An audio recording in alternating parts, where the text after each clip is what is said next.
Jesus foi para a Judéia com os discípulos e estavam batizando ali, que era meio perto de onde João Batista também estava batizando. Os discípulos de João chegam para ele falando: Jesus está batizando e todo mundo está indo para lá. Lembrando que o próprio João é quem vinha apontando para Jesus como sendo aquele que Deus está trazendo, dizendo coisas do tipo: esse aí é o Cordeiro de Deus, eu não sou digno nem de desamarrar a correia das sandálias dele, entre outras. João responde para os discípulos que é necessário que Jesus cresça e ele diminua, além de falar muitas outras coisas interessantes, apontando para aquilo que Deus do céu está dando, ele está fazendo acontecer, a maneira que ele está governando.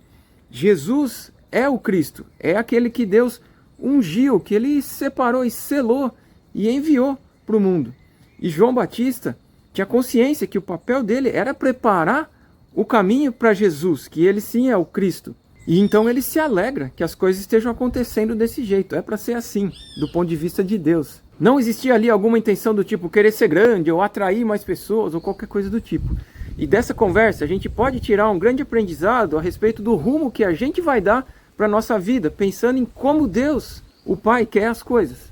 Mas ainda tem muito mais para aprender, vendo agora o exemplo do próprio Jesus. Quando ele soube que os fariseus ouviram dizer que ele batizava mais que João, embora não fosse exatamente ele quem batizasse, mas os discípulos, ele sai ali da Judéia e vai em direção para Galiléia. E é no caminho ali que ele passa por Samaria e encontra aquela mulher samaritana perto do poço, lembra? Parece que os fariseus estavam antenados em quem batiza mais, o que não é muito diferente de uma postura presente na religião hoje, que é enxergar batismo como contabilização de membros, para deixar a reunião com bastante número de pessoas cheias nesse sentido, apesar de, em termos de conteúdo, essa reunião tá meio vazia. Mas voltando à conversa de Jesus com a mulher perto do poço, você vê uma transição nas falas dela que mostra uma transformação interessante e muito profunda. No começo, você vê ela falando: como que você, sendo judeu, pede água para mim?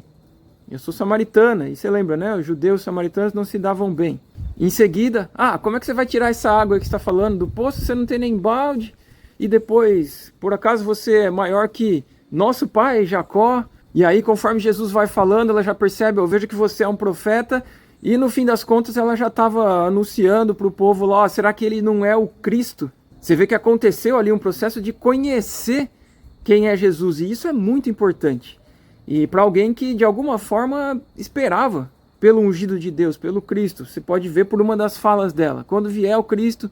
E foi Jesus quem deu esse tom para a conversa. Você vê que ele começa falando assim: se você conhecesse o dom de Deus, ou seja, se você soubesse aquilo que Deus dá, e quem está aqui falando com você, você ia pedir e ele ia te dar a água viva. Então o ponto estava em conhecer Deus e conhecer aquele que Deus enviou.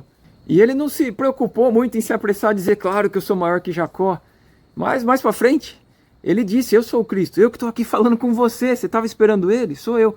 Porque ela precisava saber dessa informação, não porque Jesus estivesse muito preocupado em ela achar ele maior que alguém.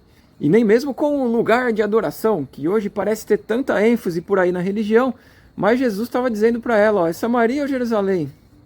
Não, é em espírito e verdade. Deus é espírito. E ele procura quem o adore desse jeito.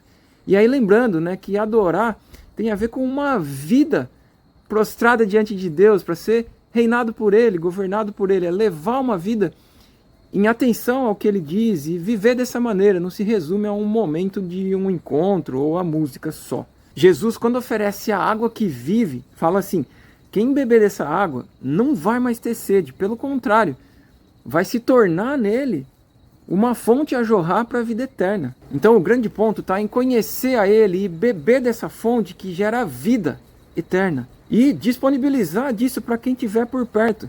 Não para querer fazer membro ou números, mas para estar junto com Jesus, oferecendo aquilo que ele oferece.